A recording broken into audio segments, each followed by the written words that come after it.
Hi all, this is Kevin, and I'm here with the tutorial for uh, the Severance Chapter 11, Exercise 3. And remember that there aren't a lot of exercises in the Severance book, so I've cooked up all of the exercises. This is one I've cooked up myself. It's not in the book. And here's what we're going to do. The skill that we're trying to demonstrate is, we're using the regex module RE, and we want to use the search function to implement a robust password validation scheme. And this is going to be a project in which the tutorial is going to be expanded into the exercise itself. So this would be a real nice situation where you could follow along. Okay, so because when I turn you loose on the exercise itself, you could take what you have and simply do some maintenance to it and you'll be done. So the example we're going to do here is we're going to create a password validation function named validate underscore PW.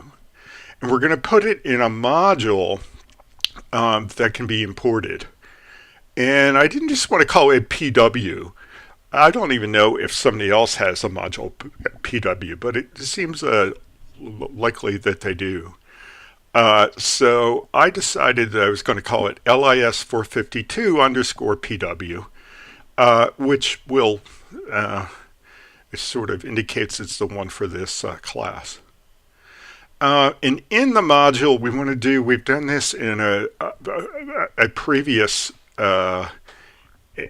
exercise. We're going to set the module up such that it contains the function and it has a main which includes the test code, but the main will only run if we are running the module directly. It will not run if we import it or when we import it. Okay, so we're going to do it like that. Now this version, before you get set loose on your own, is going to have 3 criteria for a password. One, it has to be at least 6 characters long. That's common. 2, it has to include 1 uppercase letter. That's common. 3, it has to include at least 1 lowercase letter. That's common as well. And then when I turn you loose on your own, I'm going to give you 2 or 3 or 4 other criteria that you can expand this with. Okay? Now, the other thing we're doing a little differently this time is that this function is going to return its results in using a new kind of pattern, and that is it's going to pass back, it's going to return a list of strings that are error messages. So we don't want to just find the first thing wrong with this piece of data.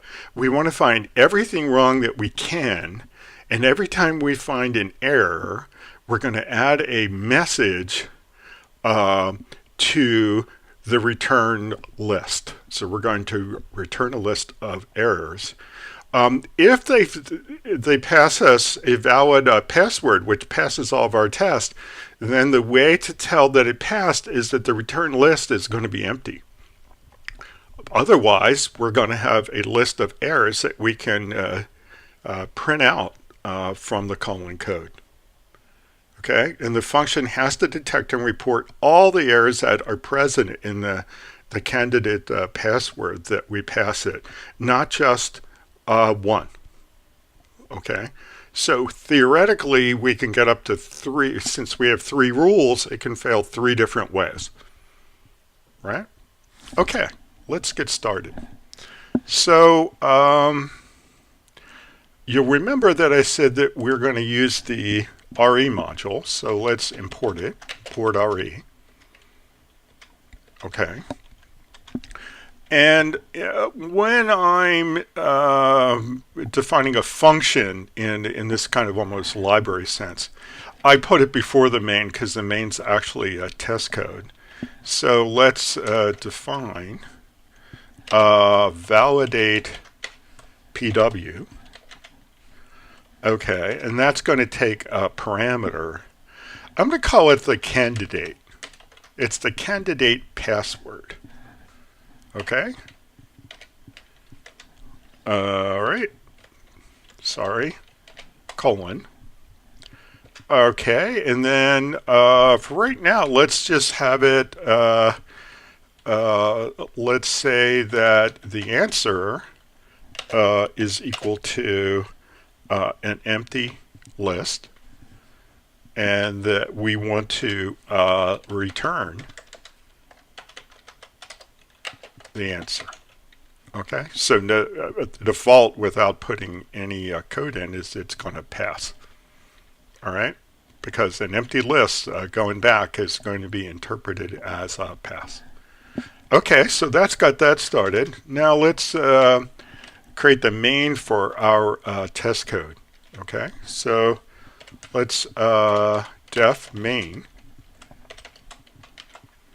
Okay, and let's just put a pass in there for now. Okay, and then this is a case where we really do want to go find that special version of the call to main where we check if we are running as main. Okay, because we do want to run the tests if we're testing this, which means we're going to run it in the mode that we're in right now. But of course, when we import this from another place, well, we're going to want, we're not going to want it to run the test. It would be kind of silly that every time you imported this, you got a bunch of test code to run. That would be kind of bad. All right. Oh, yeah, let's give ourselves some room there. All right. Okay, so what can we do? Well, let's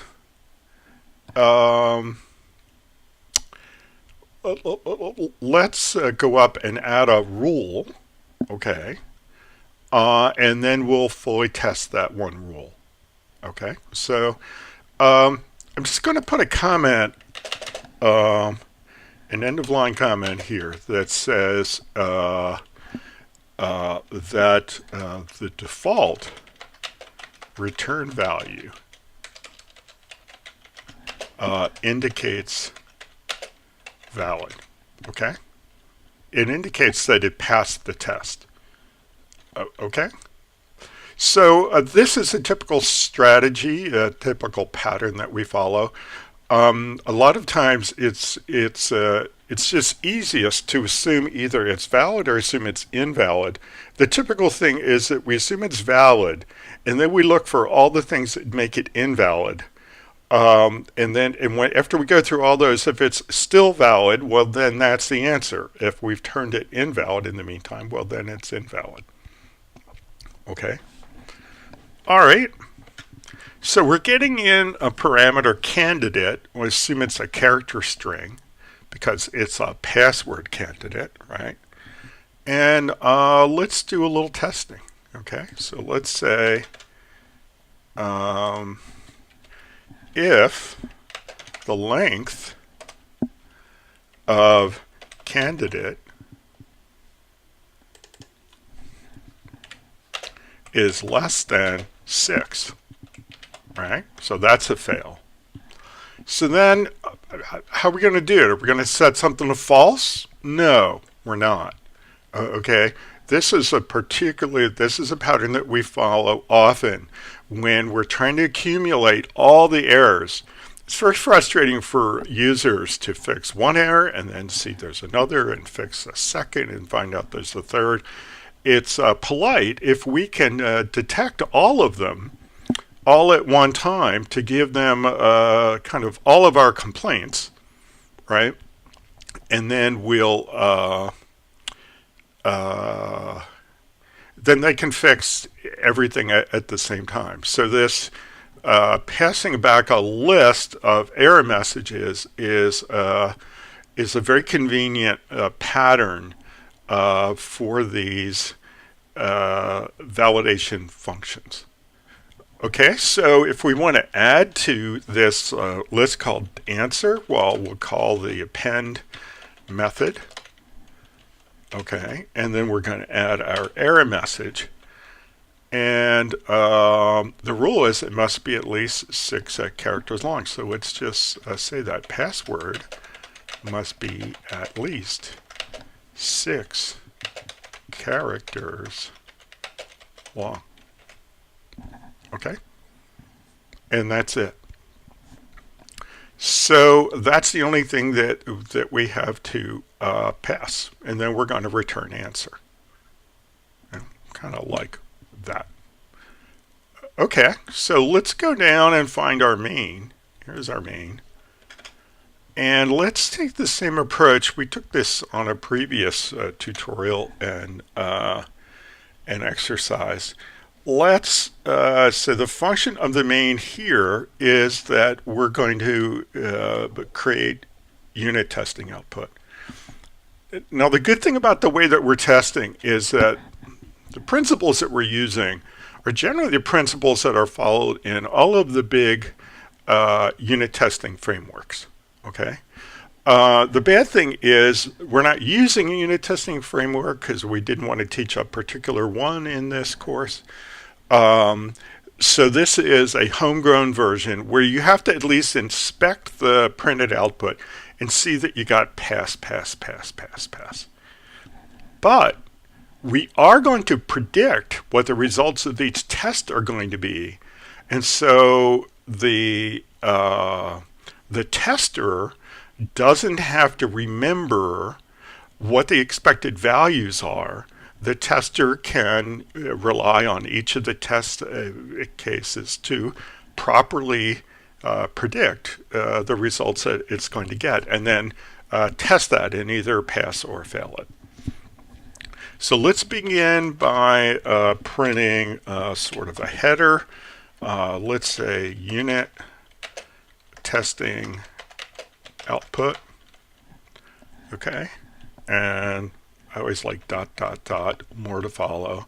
And then let's skip a line after this. Okay, so let's begin with oh no, we'll get the cases to skip a line, so we're not going to worry about that. Never mind. Okay, so this is a save. Let's give it a run. So we want to run this. And what did we get? Unit testing output. Well, kind of trivial, but it works. All right. Okay, so now we're going to have a lot of code. We're going to add this down here. So I'm going to create the first test case. So I want to print out a heading for it. Okay, and I want this to skip a line, so I'm going to start with the \n for the new line. And I'm going to call it test case 1. And then I'm going to have a colon. I'm going to describe it. Password too short. Okay, that looks good. So let's define what the input's going to be. So we'll call this input password equals, and let's just use 1, 2, 3, 4, 5. We know that's only 5 long. Okay, so it's too short. We know that's going to fail. Okay, that looks good.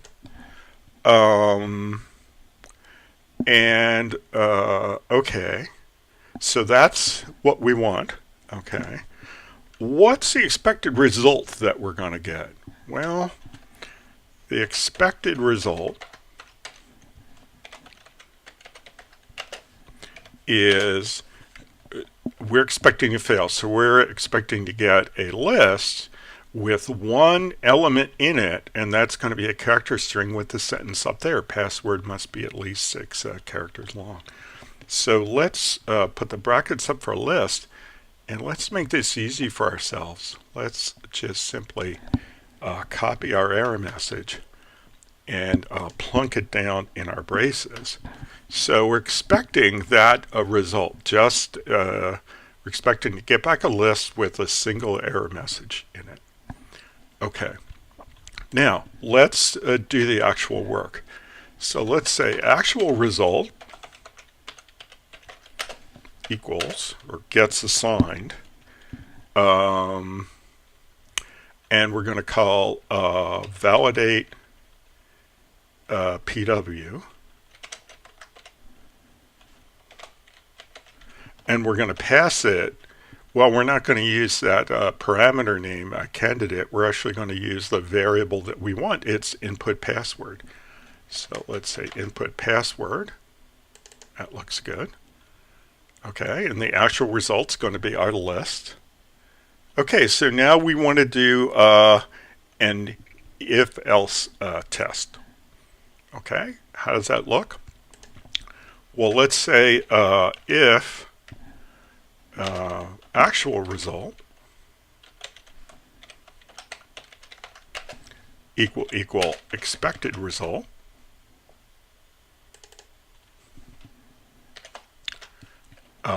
print passed.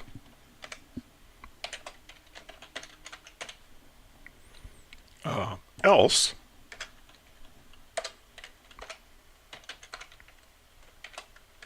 well, then print failed. Right? Now, I've got to say this is a lot of code to do for each test case, and that's when you learn how to use these unit testing frameworks. They have a shorthand for this code, so you could probably get the same amount of work done with half as many lines and a lot less long lines. Okay, so we're typing about twice as much as we'd have to type if we were using a proper mainstream unit testing framework. Okay, so right now we have one that doesn't pass. We have one that is going to generate a message. Okay. Let's see what we get. Okay, I'm going to expect us to get a passed back. Okay, so let's run this and see what we got. Test case 1, password too short, passed. Okay. Now, let's say if we can force the test to fail. Well, how do you force a failing test to fail? Well, here's what you do. You just say, oh, let's say it really passed that, but we were expecting it to fail. So it really is 6 characters long. So we're expecting to get a message back, but then we don't. Okay? So if we run that, the test ought to fail. So let's run that again. And the test failed. Okay, so let's go back and prove that we can pass it once again. So I changed that, test it again, and my first test case passes. Okay.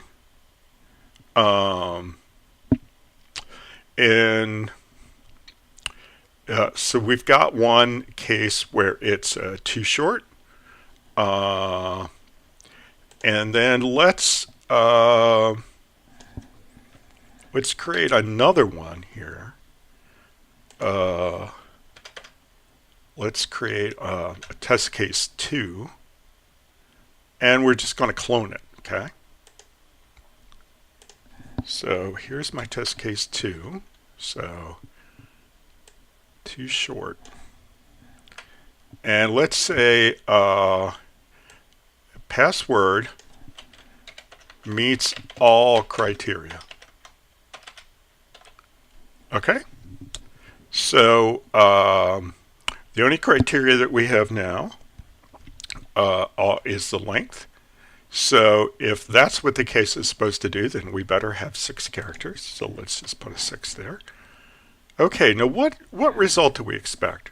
Well, if we meet all the criteria, we're expecting no error message at all.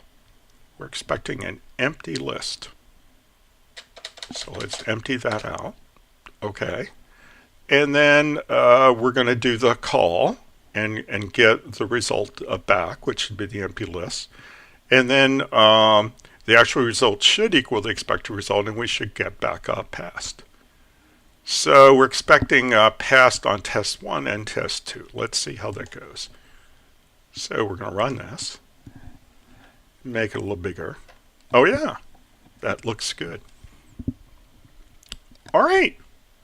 Well, this is great. We haven't done anything with regular expressions yet. So let's see if we can add that code.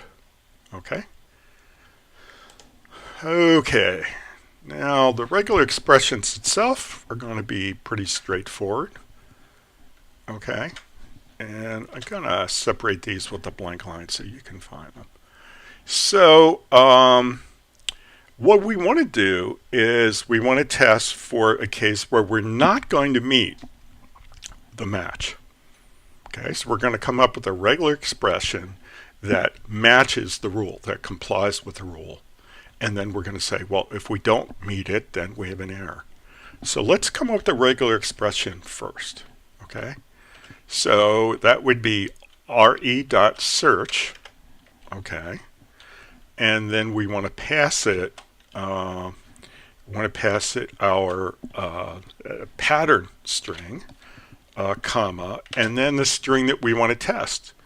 Well, what's that called here? Well, that's called candidate here. Okay.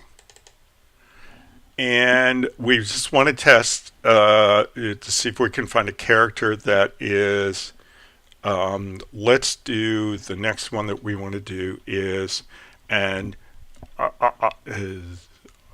uppercase letter.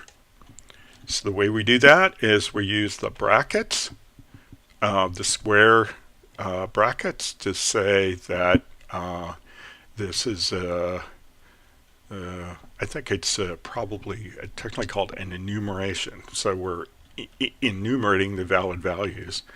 And it's from capital A, and this is a sequence. So capital A, sequence, capital Z. All right. So do we want to match that? Well, no. We want to find the things that don't match.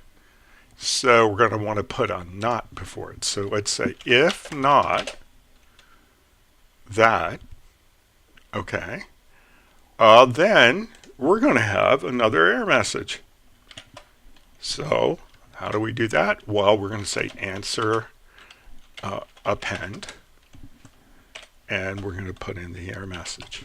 Now, is this going to do the right thing if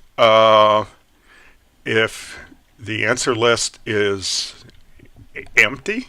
Sure. If it's empty, if we passed the first one and we don't have any errors accumulated yet, well, then this one's going to be the first one in the list. But if we failed the first one, we're only going to have one error message in the list, and this will be the second. So the nice thing about using append is it puts it just at the end of the list where we want it.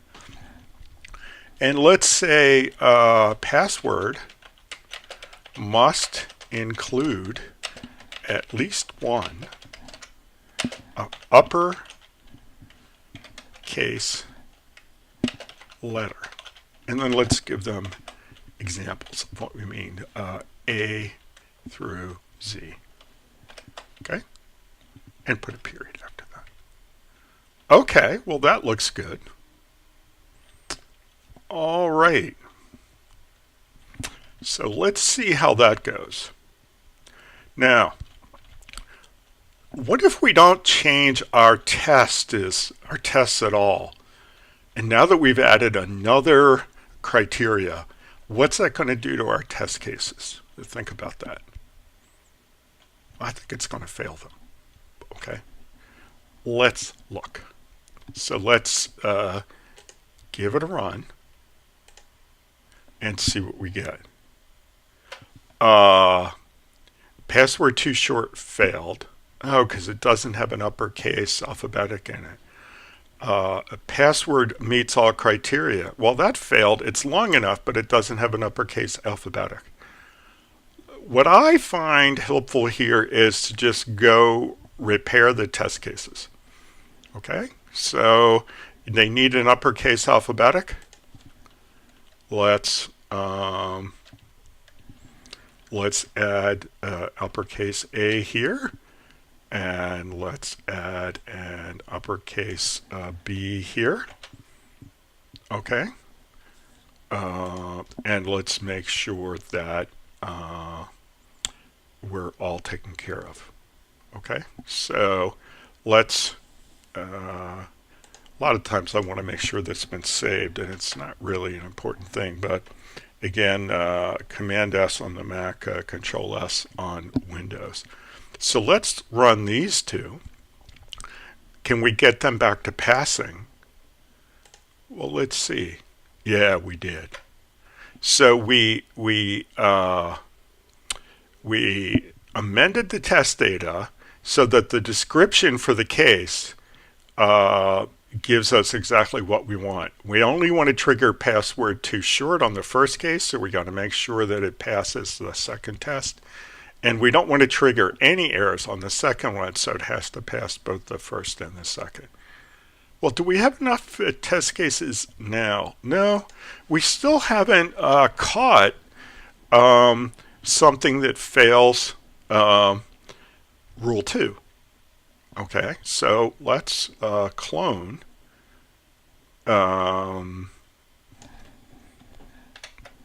test case 2, and let's create a test case 3. Okay. Okay, so test case 3, we're going to say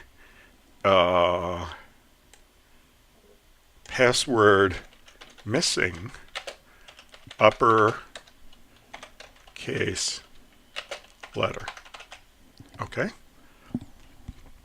So let's see. Well, we could just turn that capital B back into a 1. So now it's long enough, but it's missing an uppercase letter. So that should fail. And when it fails, how's it going to fail? Well, it has to fail in the exact right way. It has to give us back exactly the messages that we're expecting. Okay. Well, because we're only expecting one thing, okay, we only need the message for password must include at least one uppercase letter. So let's just take that string and plunk it into our expected list. Okay, so the expected result, it's not empty now. It's got this in it. All right, I think that's going to work. So we're going to run this, and we're going to expect 1, 2, and 3. 3 test cases to all pass. Let's see that works. And let's see what we got. Hey, look at that. All 3 have properly passed. Like that? Okay. Well, we need one more test, and we need to test for a third condition. And let's go up to the comments that I have. Includes at least one lowercase letter. That should be pretty easy to do. So let's take rule 2 and clone it, because it's very close to what we want rule 3 to be. Okay.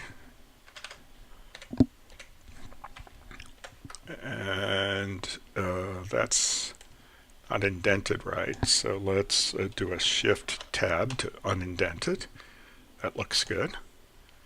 And of course we need the second line to be indented. Okay, so we've got that, but we're not searching for an uppercase A to Z. we're searching for a lowercase a to z. And then in our message, we have, say, must include at least one lowercase letter. Okay, and then let's say little a through little z. All right, well, that looks good. Now, I just want to point out that this is going to fail all of our test cases again. Okay, because when these criteria, when it has to pass all of them, right? Well, then things that passed before are not going to pass this. So let's prove that I'm anticipating that the right way. So let's run this. And what do we get? Yeah, fail, fail, fail. That's not good. So where do we go from here? Well, we patch up our existing test cases. Okay, if we don't want to trigger a missing lowercase, well, we're going to have to turn something into a lowercase in each one. So in the first one, we're going to replace our 2 with a lowercase b. In the second one, we're going to replace our 2 with a lowercase c. And in the third one, we're going to just replace the 1 with a lowercase a. Okay, and now we should just be getting the errors that we predicted. Okay, not this additional error. All right, how's that work? Well, let's make sure that's saved. Let's give it a run. And now I'm expecting our 3 test cases to pass again. Did they? Hey, they did. That's nice. Okay, well, now I need a failing test case, right?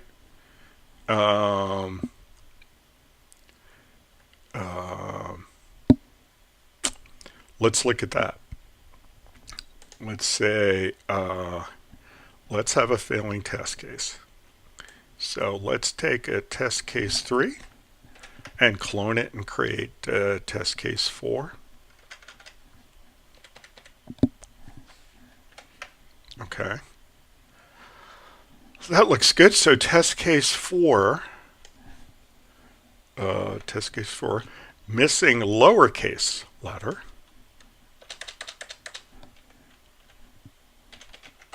Okay.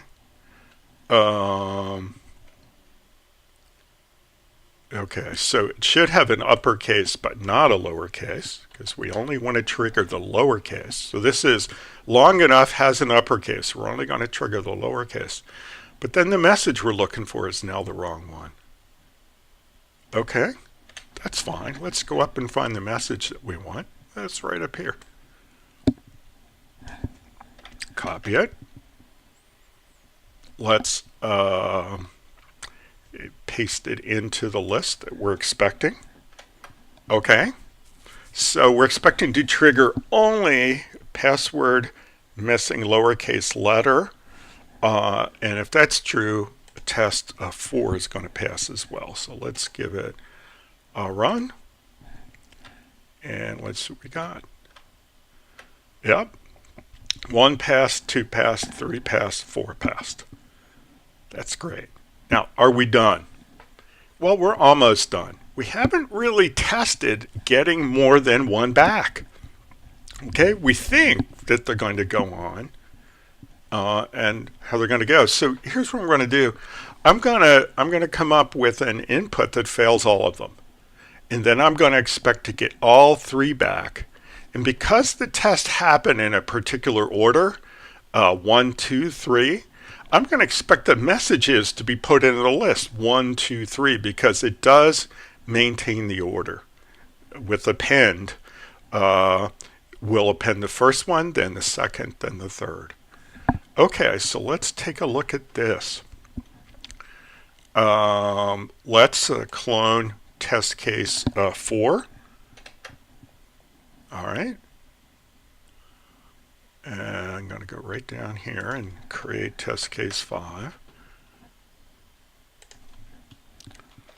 So the first thing I want to do is I want to make sure that I fail all the tests.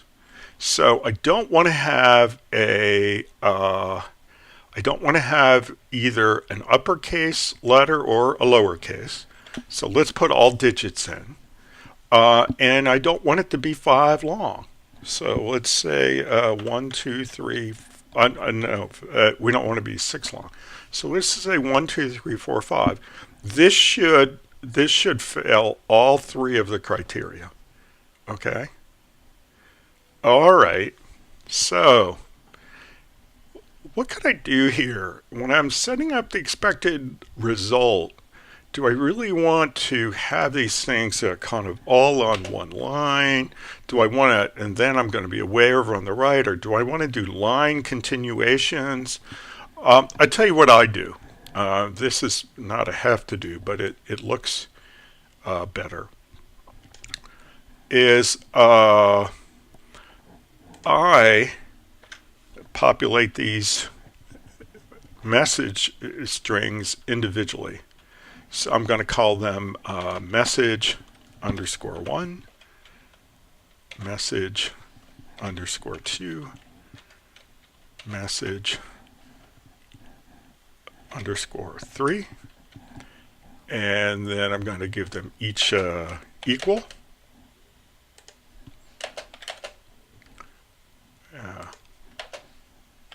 And now I'm going to go up and I'm going to get the values that they should be equal. So the first test is 6 characters long. Let me put that in. Okay, then the second thing that we're testing for is the uppercase letter. So that's the second message that we're expecting. Let's get that.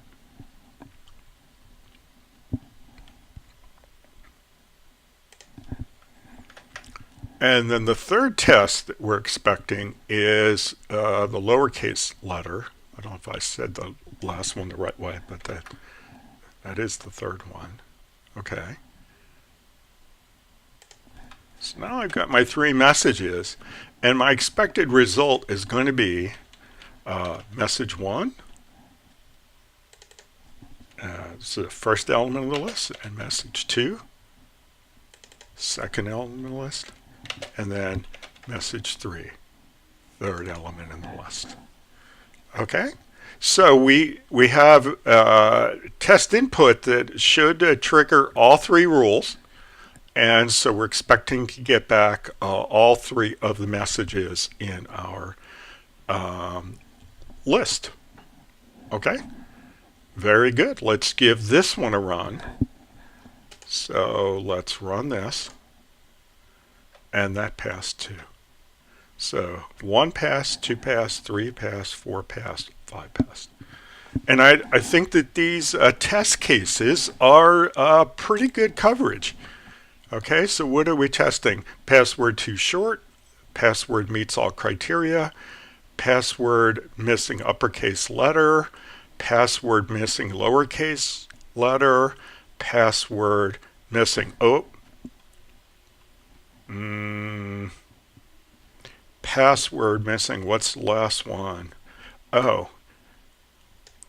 Password meets none of the criteria. Okay. So since I changed it, I'm going to run the test again just to prove to myself that that works. All right.